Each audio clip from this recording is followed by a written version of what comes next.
Достареке, кешкі астың қасына қарапайым тез жасалатын пирог жасайын деп шештім. 2 жұмыртқа аламыз, 1 кесе қант қосып араластырамыз. Одан кейін осындай кесемен кефир құямыз. Содан кейін тағы араластырып, үстіне үлкен 3 қасықпен сұйық май құямыз. Тағы араластырып, ұн қосамыз біртіндеп. Содан кейін оның үстіне разрыхитель саламыз 1 қасықпен кішкентай. Кстати, разрыхителім срок годности өтіп кетіпті, оны кейін байқадым.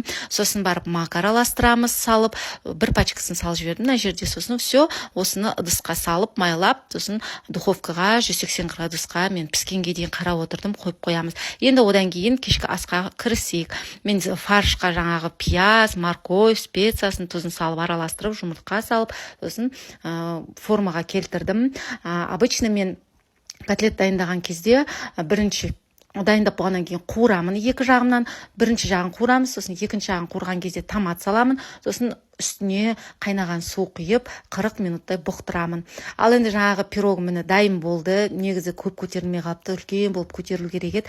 Енді разрыхителім срок годности өтіп кеткеннен кейін енді солай болып шықты. Ал енді менің котлетім өте дәмді болды. Пирог осындай болды, бірақ өте дәмді ас болды.